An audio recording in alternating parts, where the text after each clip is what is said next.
வணக்கம் நண்பர்களே, இது உங்கள் தமிழ் இன்டர்நெட் இன்ஃபோ. இன்றைக்கி நம்ம வீட்டில் என்ன பார்க்க போகிறோம் அப்படின்னா, ஃபோட்டோஷாப் பற்றின பிகினருக்கான இரண்டாவது வீடியோ. இந்த வீடியோவில் லாஸ்ட் டைம் பார்த்ததுலேருந்து கொஞ்சம் எக்ஸ்ட்ரா டூல்ஸ் எல்லாம் பார்க்க போகிறோம். அது இல்லாமல் அந்த மேலே டாப் இந்த லேயர் சம்மந்தமாகவும் பார்க்க போகிறோம். இது எல்லாமே இன்றைக்கி நம்ம பண்ணுற எல்லாமே பேசிக்கான ஒரு லெவல் தான். அதாவது பேசிக்காக இந்த டூல் எதுக்கு பயன்படுத்தணும் மட்டும்தான் நம்ம இன்றைக்கி சொல்ல போகிறோம். இதோட மிட் லெவல் வீடியோஸில் இதோட டெப்த்தான கொஞ்சம் வீடியோஸ் எல்லாம் பார்க்கலாம். எப்படி டேரெக்டாக நம்ம வந்து ஒரு ஃபோட்டோ எடுத்து வச்சு பேக்ரவுண்டெல்லாம் க்ரியேட் பண்ணி நம்ம பார்க்க போகிறோம். ஆனால் இன்றைக்கி வீடியோவில் வந்து அதோட பேசிக் லெவலில் பார்க்குறோம். அட்வான்ஸாக நம்ம ஃபோட்டோஷாப்பை என்ன பண்ணுறாங்க எல்லா விஷயத்தையும் நம்ம அடுத்தடுத்த வீடியோ பார்க்க போகிறோம். வாங்க இன்றைக்கி நம்ம வீடியோ பார்க்கலாம்.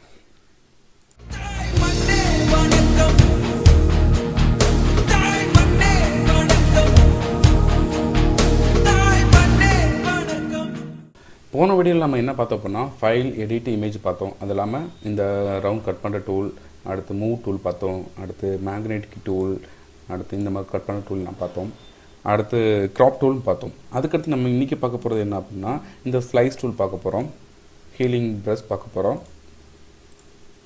அடுத்து ப்ரஷ் டூல் பார்க்க போகிறோம், history tool, clone tool, eraser, இந்த மாதிரி பெயிண்ட் டூல், பிளட் டூல், டாட்ஸ் டூல், இது வரைக்கும் நம்ம பார்க்க போகிறோம். அது இல்லாமல் டெக்ஸ்ட்டை எப்படி இன்புட் பண்ணுறது நம்ம இன்றைக்கி பார்க்க போகிறோம்.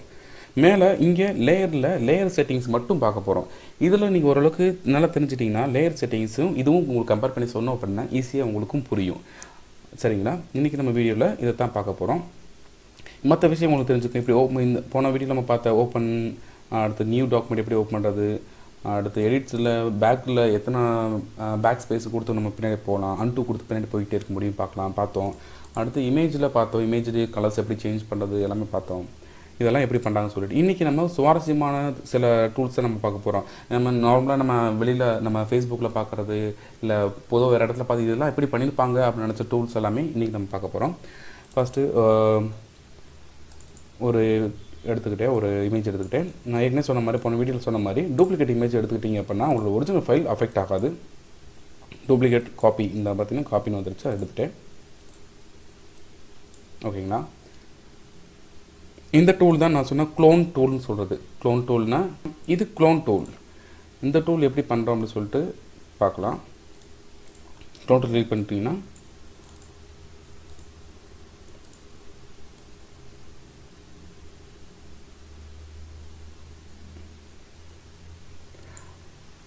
அந்த இருக்கிற ஃபோட்டோவை எந்த இடத்துல நம்ம கிளிக் பண்ணி எந்த இடம் வேணும்னு நினைக்கிறோமோ அந்த இடத்துல அப்படியே எந்த வித்தியாசமும் அதில் இருக்கிற எல்லா விஷயமும் எல்லா பிக்சல் முதற்கொண்டு எல்லாமே அப்படியே உருவாக்கி கொடுக்குறது இந்த க்ளோன் டூல். இந்த டூல் எப்படி நம்ம யூஸ் பண்ணணும்னு சொல்லிட்டு நம்ம பின்னாடி பார்க்கலாம். இப்போ நம்ம ஃபஸ்ட்டு பார்க்க போகிற டூல் என்ன அப்படின்னா இந்த ஸ்லைஸ் டூல். இந்த ஸ்லைஸ் டூல் பெரிய விஷயம் இல்லைங்க. இந்த ஸ்லைஸ் டூலில் பொதுவாக எதுவும் அதிகமாக யூஸ் பண்ண போகிறது கிடையாது. ஸ்லைஸ் டூலில் கிளிக் பண்ணிங்க அப்படின்னா இந்த இடம் என்ன ஹைட்டு என்ன வித்தில் இருக்குதுன்னு சொல்லிட்டு நம்ம தெரிஞ்சுக்கலாம். அதுக்காக தான் இங்கே எடிட் ஆப்ஷன் ரைட் கிளிக் பண்ணி எடிட் ஆப்ஷன் ஸ்லைஸ் ஆப்ஷன் போனீங்க அப்படின்னா இங்கே தெரியும் 688 447 ஹைட்டு.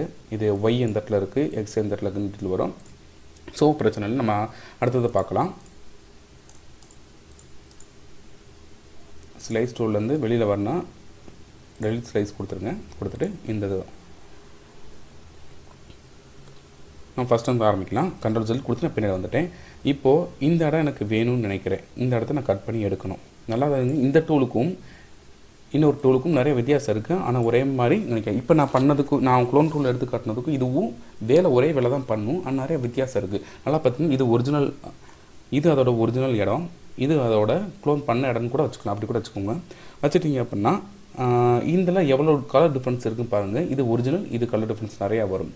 ஏன்னா பின்னாடி கலரை இது முன்னாடி எடுத்து கொடுத்து செலக்ட் பண்ண இடத்துலேருந்து முன்னாடி எடுத்துக்கிறோம். ஸோ ஆட்டோமேட்டிக்காக எடுத்துக்கிறதுனால இந்த டூல் வந்து இது எந்த இடத்துல யூஸ் பண்ணணுமோ அந்த இடத்துல நம்ம யூஸ் பண்ணிக்கலாம். சரிங்களா? ஆனால் இது க்ளோன் டூல் கிடையாது, இது கட் டூல் கிடையாது. நீங்கள் இதை கட் பண்ணணும்னு நினச்சிங்கன்னா இந்த மாதிரி செலக்ட் பண்ணிவிட்டு மூவ் டூலை கிளிக் பண்ணிட்டு மூவ் பண்ணிங்கன்னா கட் ஆயிரும். கண்ட்ரோல் கொடுத்துடலாம். ஆனால் அந்த டூல்லே வச்சுக்கிட்டு நீங்கள் மூவ் பண்ணீங்க அப்படின்னா அந்த இடம் திரும்ப இன்னொரு இடமா காப்பி ஆகும். இது காப்பி பண்ணுற இடம்னு வச்சுக்கலாம், ஆனால் ஒரிஜினாலிட்டியோட காப்பி ஆகாது. இதில் வந்து நம்ம பேட்ச் டூலை வந்து கட் பண்ணி, அதாவது செலக்ட் பண்ணி கட் பண்ணோம். இதில் வந்து செலக்ட் பண்ண மாட்டோம். எந்த இடம் வேணும்னு நினைக்கிறோமோ அந்த இடத்துல ஆல்ட்டை கிளிக் பண்ணால் செலக்ட் ஆகும். அதுக்கு முன்னாடி செலக்ட் பண்ணுற இடத்துல மாற்றணும். எப்பவுமே ஏதாவது செலக்ட் ஆகிருந்துச்சுன்னா நீங்கள் இப்போ பாருங்கள், இந்த இடத்துல செலக்ட் ஆகிருக்கு. நான் இங்கே மூவ் கிளிக் பண்ணிட்டு மூவ் பண்ணாலும் எந்த ரியாக்ஷனும் வராது. நான் முன்னாடியே செலக்ட் பண்ண அன்செலக்ட் பண்ண அப்படின்னா ஏதாவது கட் டூல் எடுத்துகிட்டு ஜென்ரலாக கிளிக் பண்ணிங்கன்னா செலக்ட் ஆன இடம் அன்செலக்ட் ஆகிடும். இப்போது திரும்ப நம்ம பழைய இடத்துக்கு வருவோம். இந்த டூலில் தான் கிளிக் பண்ணிட்டு மூவ் பண்ணலாம். நம்ம முன்ன பண்ண டூல் இது கிடையாது, அது க்ளோனிங் டூல். இது க்ளோனிங் டூல் கிடையாது. நல்லா பார்த்துன்னு முடிச்ச ப்ராசஸ் ஆகும். இது சுற்றி வரைக்கும் கொஞ்சம் வெயிட் பண்ணணும். ஃபோட்டோஷாப்பில் இந்த அளவுக்கு ஸ்லோ இருக்கும். நல்லா பார்த்தீங்கன்னா நம்ம க்ளோனிங் டூலில் அங்கே என்ன இருந்துச்சோ அதே பிக்சல் அதே கலர் எந்த வித்தியாசம் இல்லாமல் இன்னொருத்தர் பக்கத்தில் க்ரியேட் பண்ணி கொடுச்சு. ஆனால் இது அப்படி கிடையாது. இது நம்ம வச்சதுக்கப்புறம் பின்னாடி இருக்கிற பேக்ரவுண்டை என்ன கலர் இருக்கோ இல்லை பக்கத்தில் கலரை மேட்ச் பண்ணி அதுவாகவே இந்த இடத்துல பார்த்தீங்கன்னா லைட்டாக டிம் ஆயிடுச்சு. சரிங்களா? இங்கே இந்த இதோட ஸ்பேஸிங் அடுத்து ஹார்னஸ் எவ்வளோ ஹார்னஸ் வேணும்னு சொல்லி நம்ம இந்த இடத்துல இது பண்ணிக்கலாம், செலக்ட் பண்ணிக்கலாம். ப்ரஷோட சைஸ் என்னன்னு சொல்லி நம்ம செலக்ட் பண்ணிக்கலாம். இது எல்லாமே எல்லா இடத்துலையும் தான் வரும். அடுத்து நம்ம பார்க்க போகிற டூல் என்ன அப்படின்னா நார்மலாக ப்ரஷ் டூல். இதை வச்சு நேம் எழுதுறதோ இல்லைனா டிசைன் கொடுக்குறதோ கையால் டிசைன் கொடுக்குறது இது எல்லாமே ஹேண்டில் மவுஸ் வச்சு யூஸ் பண்ணும்போது டிசைன் கொடுக்குறது யூஸ் பண்ணிக்கலாம். இந்த கலர் எங்கேருந்து செலக்ட் ஆகுதுன்னா இங்கேருந்து செலக்ட் ஆகுது. இங்கே வேணும்னா எந்த கலர் வேணும் அந்த கலர் மாற்றிக்கோங்க. ஓகே, இது பென்சில் டூல். இதுவும் அந்த ரெண்டு டூல் ஒரே மாதிரி தான். ஓகே, நம்ம அடுத்து பார்க்க போகிற டூல் என்ன அப்படின்னா ஹிஸ்ட்ரி டூல். இந்த ஹிஸ்ட்ரி டூல்னு கொஞ்சம் முக்கியமான டூல்னு வச்சுக்கலாம். இந்த ஹிஸ்ட்ரி டூல் என்ன பண்ணுது அப்படின்னா இந்த ஃபோட்டோ இந்த ரா ஃபோட்டோ வரும்போது உங்கள்கிட்ட எப்படி இருந்துச்சோ அந்த நிலைமைக்கு பழையபடி கொண்டு வந்துருக்கும். அதுக்கு முன்னாடி நீங்கள் என்ன ஒர்க் பண்ணி வச்சுருந்தாலும் சரி பழைய நிலைமைக்கு அப்படியே கொண்டு வந்து கொடுக்கும். இப்போ நான் கிளிக் பண்ணிவிட்டு ப்ரஷோட சைஸு இங்கே செலக்ட் பண்ணிக்கலாம். நார்மல் இந்த ஆப்செட்டி எல்லாமே உங்களுக்கு அட்வான்ஸ் லெவலில் போகும்போது இல்லை மிட் லெவலில் போகும்போது இந்த டீட்டெயில் உங்களுக்கு இன்னும் நல்லா புரியும். அது வரைக்கும் இந்த டூல் எதுக்கு யூஸ் பண்ணுறதுன்னு மட்டும் நான் சொல்கிறேன். ஹிஸ்ட்ரி டூலை கிளிக் பண்ணியாச்சு. நான் சொன்ன மாதிரி அந்த ஃபோட்டோ எந்த நிலைமைக்கு உங்கள்கிட்ட இருந்துச்சோ நீங்கள் அதுக்கப்புறம் என்ன ஒர்க் பண்ணியிருந்தாலும் சரி எல்லா ஒர்க்கையும் கிளியர் பண்ணி பழைய நிலைமை கொண்டு வரும். வச்சு நீங்கள் கிளிக் பண்ணி மூவ் பண்ணிங்கனாலே போதும். நம்ம என்னென்னமோ பண்ணோம் எல்லாமே மாறி அந்த ஃபோட்டோ முன்னே எப்படி இருந்தோ அந்த நிலைமைக்கு வந்துருச்சு. நல்லா கிடைக்கும். இது எரேஸ் டூல் கிடையாது. எரேஸ் டூல்ன்றது அந்த ஃபோட்டோவோட பழைய நிலைமையோடு சேர்த்து எரேஸ் பண்ணுறதும் எரேஸ் டூல். ஆனால் இது எரேஸ் டூல் கிடையாது, ஹிஸ்ட்ரி டூல். அடுத்து ஆர்ட் ஹிஸ்ட்ரி ப்ரஷ்ன்னு சொல்லிட்டு ஒன்று இருக்குது. இது என்ன அப்படின்னா இதுன்னு பண்ணும்போது உங்களுக்கு தெரியும். நீங்கள் ஃபேஸ்புக்கில் பார்த்துருப்பீங்க. இந்த இடத்த கிளிக் பண்ணி அப்படின்னா இந்த இடத்துல கிளிக் பண்ணிட்டு ஷேர் பண்ணிவிட்டு சீன் டைப் பண்ணுங்கள், இங்கே இருக்கவங்க உங்களுக்கு தெரிவாங்க அப்படின்னா நிறைய பார்த்துருப்பீங்க. அதெல்லாமே இப்படி பண்ணுறது தான். இதெல்லாம் எப்படி தெரியும் எனக்கு தெரியல. இதெல்லாமே இப்படி பண்ணுறது தான். அதாவது ஒரு ஜெல்லை மேலே ஊற்றுனா எப்படி இருக்கும் அது மாதிரி நமக்கு காட்டும். ஏதோ ஒன்று இருக்குதுன்னு தெரியும், ஆனால் என்ன இருக்குதுன்னு நமக்கு கிளியராக தெரியாது. அதுக்கு அதாவது நம்ம மீண்டும் ஹிஸ்ட்ரி டூல் போயிட்டு இதை கிளியர் பண்ணால் கிளியர் ஆயிடும், பழைய நிலைமைக்கு வந்துடும். அடுத்து நம்ம பார்க்குறது எரேஸ் டூல். இதுதான் அந்த ஒரிஜினாலிட்டி எரேஸ். இந்த எரேஸ் தான் ஃபோட்டோவோட அடிப்படையும் சேர்த்து எரேஸ் பண்ணும். இந்த பின்னாடி கலர் எப்படி வருதுன்னு கேட்டிங்கன்னா நம்ம இங்கே செலக்ட் பண்ணி வச்சது பேக்ரவுண்டு. இது லேயர் மேலே இருக்க பேக்ரவுண்ட் லேயரு, அதுக்கு அடியில் கலர் இந்த கலர் நம்ம செலக்ட் பண்ணும்போதே இந்த கலரில் இருந்தனால எனக்கு பேக்ரவுண்ட் ஒயிட் கலரில் தான் வேணும் அப்படின்னா பேக்ரவுண்ட் ஒயிட் கலரில் மாற்றிட்டு செலக்ட் பண்ணினா பேக்ரவுண்ட் ஒயிட் கலரில் இருக்கும். அதுவும் நம்ம இந்த இடத்துலேருந்து நம்ம முடிவு பண்ணி செலக்ட் பண்ணிக்கலாம். ஓகே, இப்போ ctrl+z கொடுத்து பின்னாடி வந்துடுறேன். அடுத்த டூலு பேக்ரவுண்ட் எரேசர். பேக்ரவுண்டில் எரேசர் என்ன இருக்கும் அப்படின்னா இந்த இடத்துல கலர் இருக்காது. இந்த கலருக்கு பின்னாடி ஒரு பேக்ரவுண்ட் இருக்குது. அதாவது இந்த கலர் இருக்குது, செட் பேக்ரவுண்ட் கலர் இருக்குது பார்த்தீங்களா. இந்த கலருக்கு பின்னாடி ஒரிஜினாலிட்டியாக ஒரு கலர் இருக்கும். ஒரு கலர் கிடையாது, ஒரு பிளாங்கான ஒரு இடம். அந்த இடம் தான் பேக்ரவுண்டுன்னு சொல்லுவேன். அந்த பேக்ரவுண்டை எப்படி தெரிய வைக்கிறதுன்னு பார்க்குறது தான் அது. நல்லா பாருங்கள். இதுதான் அந்த டிரான்ஸ்பரண்ட். இது வந்து டிரான்ஸ்பரண்ட் விண்டோ சொல்லுவாங்க, டிரான்ஸ்பரண்ட் பேஜ்னு சொல்லுவாங்க. இந்த டிரான்ஸ்பரண்ட் கொண்டு வர வைக்கிறது இதுதான். அதை எல்லாம் சேர்த்து அடிப்படையும் அதாவது இந்த ஃபோட்டோவை எரேஸ் பண்ணுது, இந்த அடியில் இந்த கலரை எரேஸ் பண்ணி இந்த கலர் கொடுக்குது. அதுதான் பேக்ரவுண்ட் எரேசர். அப்புறம் மேக்னெட்டிக் எரேசர் உங்களுக்கு நம்ம முன்னாடியே இந்த கட் டூலில் பார்த்துருப்போம். நம்ம மேக்னெட்டிக் ஒரே மாதிரி கட் பண்ணுறது இந்த இருக்குது பார்த்தீங்களா. இதை வச்சு கிளிக் பண்ணினா இந்த இடம் ஃபுல்லாக செலக்ட் ஆகுது. எப்படி செலக்ட் ஆகுதுன்னு அப்படின்னா இந்த கலரை பேஸ் பண்ணி அதுவாகவே செலக்ட் பண்ணிக்கிறது. அதே மாதிரி தான் இந்த மேக்னெட்டிக் எரேசர். கிளிக் பண்ணிங்கன்னா அந்த கலர் பேஸ் பண்ணி எல்லாமே அதுவாகவே எரேஸ் பண்ணிக்கிறோம். திரும்பவும் இது இப்போ நம்ம எரேஸ் பண்ண இடத்துக்கு திரும்ப பழைய நிலைமைக்கு வரணும் அப்படின்னா எரேஸ் ஹிஸ்ட்ரி நீங்கள் கொடுத்தீங்க அப்படின்னா இப்போ பண்ண வேலை எல்லாமே எரேஸ் பண்ணிவிட்டு அந்த ஃபோட்டோ உங்களுக்கு எப்படி இருந்துச்சோ அந்த மாதிரியே கொடுத்துரும். அதுதான் ஹிஸ்ட்ரி டூல். ஓகே, இந்த டூலை வந்து நம்ம அடுத்த வீடியோவில் பார்க்கலாம். இது கொஞ்சம் டீட்டெயிலாக நம்ம அடுத்த லேயருக்குள்ளே டேரெக்டாக ஒர்க் பண்ண போகும்போது இந்த 2 டூலும் யூஸ் ஆகும். இப்போது இது பிளர் டூல். பிளர் டூல்னால் ஒன்றும் இல்லை, லைட்டாக அந்த இடத்த மங்கலாக காட்டும். நல்லா பாருங்கள், கொஞ்சம் கிளியராக பார்த்தீங்க, கொஞ்சம் ஜூம் பண்ணி பார்த்தீங்கன்னா தெரியும், இந்த வித்தியாசம் தெரியும் மங்கலாகிறது. இதுதான் அந்த டூல். மோஸ்ட்லி இந்த வீடியோ நீங்கள் டேரெக்டாக இந்த ஃபோட்டோவை டேரெக்டாக நம்ம எங்கேயா வச்சு ஒர்க் பண்ணும்போது இந்த பிளர் டூல் எதுக்கு யூஸ் ஆகும் நல்லா தெரியும். இந்த பிளர் டூல் யூஸ் பண்ணும்போது முன்னாடி இருக்கிற ஃபோட்டோ இப்போ நீங்கள் ஏதாவது ஒரு பர்சன் முன்னாடி வச்சு நீங்கள் ஆல்ட்ரு பண்ணுறீங்க, பேக்ரவுண்ட் வந்து இவரை விட கொஞ்சம் கலர் வந்து அதிகமாக ஜாஸ்தியாக தெரியுது, இவர் ரொம்ப டம்மியாக தெரியல அப்படின்னா இந்த மாதிரி யூஸ் பண்ணீங்க அப்படின்னா இவர் நீங்கள் வச்சுருக்க ஃபோட்டோவோட நல்லா பிரைட் ஆகிரும், பின்னாடி பேக்ரவுண்டு டம்மி ஆயிரும். ஸோ லுக்கு இன்னும் நல்லா ஜாஸ்தியாக இருக்கும், அதுக்காக யூஸ் பண்ணலாம். ஷார்பன் டூல் இது எடுத்து சுரண்டுற மாதிரின்னு வச்சுக்கலாம். நீங்கள் ஏதாவது சுரண்டி எடுத்தீங்கன்னா எப்போ இருக்கும், அந்த கலரை வந்து அப்படியே அமுக்கி எடுத்துரும், அதுக்கு தான் இந்த டூல் யூஸ் பண்ணுறோம். ஸ்மட்ஜ் டூல் நல்லா பாருங்கன்னா அந்த கலரோடு சேர்த்து அப்படியே மூவ் பண்ணிடும். இது ரொம்ப ப்ராசஸ் லேட்டாக தான் ஆகும். நான் எஸ்கேப் கொடுத்து வெளியில் வந்துட்டேன்.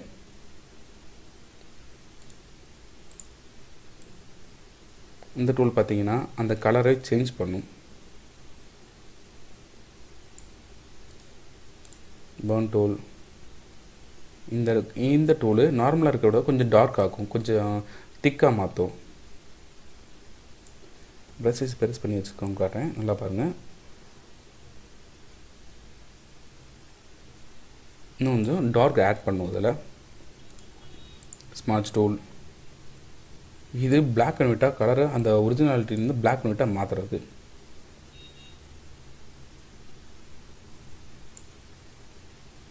ஓகே, அடுத்து இந்த டூல் எல்லாமே நம்ம அடுத்த 3வது வீடியோவில் பார்க்க போகிறோம். 3வது வீடியோவில் மோஸ்ட்லி எல்லா டூல்ஸோடையும் அடுத்து மேலே இருக்க எல்லா செல்ஃப் ஃபில்டர்லேருந்து எல்லாத்தையும் நம்ம கவர் பண்ணி 3வது வீடியோவில் முடிச்சிருப்போம்.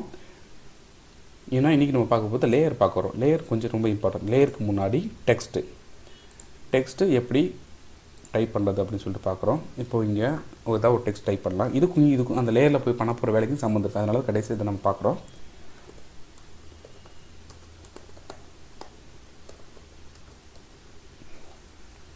இந்த கலரை மாற்றணும் அப்படின்னா நார்மலாக ஓரளவுக்கு ஃபோட்டோஸ் கம்ப்யூட்டர் யூஸ் பண்ணவங்களுக்கு தெரிஞ்சிருக்கும் எப்படி செலக்ட் பண்ண கலர் மாற்றணும். கலர் மாற்றுறது இந்த இடத்துல தான் கலர் மாற்றுவோம். என்ன கலர் வேணுமோ மாற்றலாம். இந்த இடத்துக்கு ரெட் கலர் கொஞ்சம் நல்லாயிருக்கும், ரெட் கொடுப்போம்.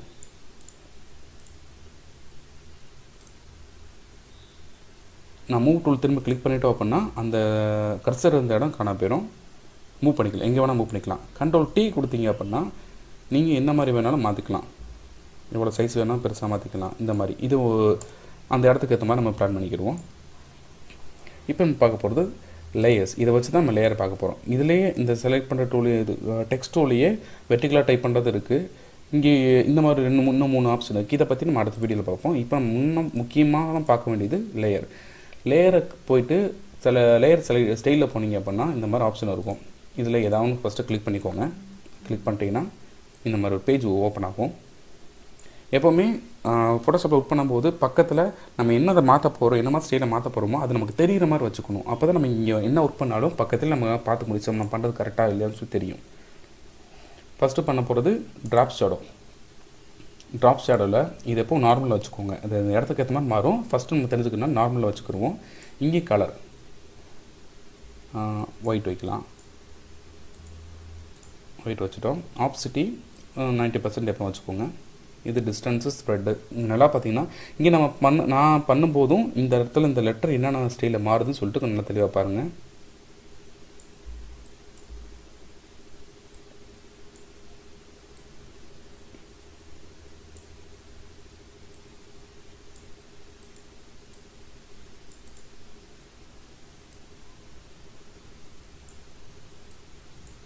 நல்லா பார்க்குறீங்களா? ஸோ என்னென்ன டிஃப்ரென்ஸ் மாறுன்னு தெரியுங்களா? இப்போ இதெல்லாம் தெரிஞ்சுக்கலாம். என்ன மாதிரி பேக்ரவுண்டில் அந்த ஒரு பேரோ இல்லை ஃபோட்டோவோ எம்போஸ் பண்ணி கொடுக்குறாங்க அப்படின்னு சொல்லி தெரியும், உங்களுக்கு தெரிஞ்சுக்கிறோம்.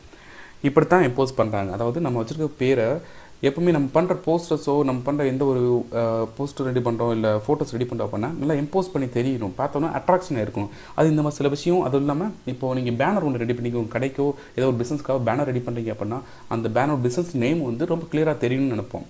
எந்த கலர் கொடுத்தாலும் இந்த மாதிரி ஏதாவது நீங்கள் எக்ஸ்ட்ரா பண்ணால் மட்டும்தான் அந்த பேர் வந்து நல்லா இம்போஸ் பண்ணி பழச்சுன்னு எவ்வளோ தூரத்தில் இருந்தாலும் தெரிகிற மாதிரி காட்டும். அதுக்கு தான் இது யூஸ் பண்ணுறோம். அடுத்து இன்னர் ஷேடோ. இன்னர் ஷேடோன்றது இது நம்ம கிளிக் பண்ணதை அன்கிளிக் பண்ணிட்டீங்க அப்படின்னா அந்த ஒர்க்கும் காண போயிடும். இன்னர் ஷேடோ பார்ப்போம். இன்னர் ஷேடோவில் நார்மல் வச்சுக்கிட்டேன். ஒயிட் வச்சா இந்த கலருக்கு உங்களுக்கு வித்தியாசம் தெரியும், அதனால ஒயிட் வைக்கிறேன். டிஸ்டன்ஸ் பாருங்கள். இது முன்னே பார்த்தது ட்ராப் ஷேடோ, அதாவது பின்னாடி எப்படி ஷேடோ விழுது அது என்ன கலரில் வேணும்னு சொல்ல முடிவு பண்ணுறது. இது இன்னர் ஷேடோன்றது அந்த எழுத்துக்குள்ளேயோ இல்லைனா அந்த எந்த ஃபோட்டோ வைக்க அந்த ஃபோட்டோக்குள்ளேயோ ஷேடோ எப்படி விழுவ வைக்கிறது, என்ன மாதிரி கலரில் வேணும் அப்படின்னு சொல்லி நம்ம இந்த இடத்துல இது பண்ணிக்கலாம். நீங்கள் பார்க்கும்போது வித்தியாசம் தெரியும். சைஸு, டிஸ்டன்ஸ், ஓகே தெரியுதுங்களா? இந்த குளோபல் லைட்டு கிளிக் பண்ணிட்டீங்க அப்படின்னா நீங்கள் இங்கே பண்ணுற எல்லா ஒர்க்குமே ஒரே மாதிரி தான் தெரியும். அதாவது எல்லாமே லைட்டை பேஸ் பண்ணி, இப்போ லைட்டு எதை பேஸ் பண்ணி ஷேடோ விழுது, இப்போ ஷேடோ விழுதுன்னா லைட்டை பேஸ் பண்ணி ஷேடோ விழும். ஸோ இந்த குளோபல் லைட் யூஸ் பண்ணிட்டீங்கன்னா எல்லா ஒர்க்குமே ஒரே இடத்துலேருந்து லைட் விழுகிற மாதிரி அதுவாகவே ஆட்டோமேட்டிக்காக டிடெக்ட் பண்ணிக்கிறோம். அதுக்கு தான் நம்ம இதை யூஸ் பண்ணுறோம். அடுத்து அவுட்டர் க்ளோ, இதை கிளிக் பண்ணிடுவோம். அவுட்டர் க்ளோ வந்து அவுட்லைனை காட்டும். நம்ம பெருசாக வித்தியாசம் தெரியாது. இதில் ஏதாவது டார்க் கலர் கொடுக்கலாம், ஒயிட் கொடுக்கலாம். ஆப்சிட்டி ஃபுல்லாக வச்சுக்கிடுவோம். நல்லா பார்த்தீங்கன்னா கொஞ்சம் பண்ணி பார்த்தீங்கன்னா இந்த வித்தியாசம் தெரியும் அப்படின்னு. சாஃப்டாக தெரியாது. அந்த நீங்கள் ட்ராப் ஷேடில் பார்த்தீங்கன்னா எல்லாமே சாஃப்டாக வந்து இது சாஃப்டாக வராது, இந்த மாதிரி வரும். ஸ்ப்ரெட்டுன்றது எவ்வளோக்கு எவ்வளோ ஸ்ட்ராங்காக வேணுன்றது. ஓகே, அடுத்து நம்ம பார்க்க போகிறது இன்னர் க்ளோ. நீங்கள் அவுட்டர் க்ளோ பார்த்தோம் பார்த்தீங்கன்னா அதே மாதிரி இன்னர் க்ளோ. இதெல்லாமே லைட்டாக யூஸ் பண்ணிக்கலாம். இது எல்லா ஆப்ஷனுமே எந்த இடத்துல எவ்வளவு தேவைப்படும் சொல்லிட்டு அந்த இடத்துல நம்ம இருந்து நம்ம முடிவு பண்ணுறதுல தான் நம்மளோட திறமை அதில் அடங்கியிருக்கு. கேன்சல் பண்ணிட்டீங்கன்னா எல்லாமே பின்னாடி வந்துடும். ஓகே நண்பர்களே, இன்றைக்கி வீடியோ பிடிச்சிருக்கா? அடுத்த வீடியோவில் இது பிகினர் லெவலுக்கான முழுசாமே எல்லாமே நம்ம கவர் பண்ணிடுவோம். அடுத்து 3 வீடியோ முடிஞ்சதுக்கப்புறம் 4வது வீடியோ ஃபோட்டோஷாப்பான மிட் லெவல் வீடியோ. இன்றைக்கி நம்ம பார்த்த டூல்ஸை திரும்பவும் பார்ப்போம், மிட் லெவலில் பார்ப்போம். ஆனால் இன்னும் ஸ்ட்ராங்காக இன்னும் டெப்த்தாக எப்படியெல்லாம் அதை நம்ம யூஸ் பண்ண போகிறோம் சொல்லிட்டு நம்ம பார்க்க போகிறோம். ஓகே நண்பர்களே, இன்றைக்கி வீடியோ உங்களுக்கு பிடிச்சிருக்கா? இதை நீங்கள் பார்த்தது மட்டும் பார்த்தாம வீட்டில் ஏதோ ஃபோட்டோஸ் வச்சு இல்லை உங்கள் ஃபோட்டோஸ் வச்சு ஒர்க் அவுட் பண்ணி பாருங்கள். ஒர்க் அவுட் பண்ணி பார்த்தா தான் உங்களுக்கு தெரியும். அது மாதிரி ஏற்கனவே சொன்ன மாதிரி உங்களுக்கு ஏதாவது சந்தேகம் இருந்துச்சு அப்படின்னா கீழே கமெண்ட் பாக்ஸில் கமெண்ட் பண்ணுங்கள். அது இல்லாமல் என்னோட வாட்ஸ்அப் நம்பரில் கொடுக்குறேன். உங்களுக்கு எந்த சந்தேகம்னாலும் அதில் நீங்கள் மெசேஜ் பண்ணுங்கள், டெக்ஸ்ட் பண்ணுங்கள். முடிஞ்ச அளவுக்கு சீக்கிரமாக உங்களுக்கு நான் ரெக்கவர் பண்ணி கொடுக்குறேன். ஓகே நண்பர்களே, அடுத்த வீடியோவில் உங்களை நான் சந்திக்கும் வரை உங்களிடம் விடைபெறுவது உங்கள் தமிழ் இன்டர்நெட் இன்ஃபோ. வணக்கம்.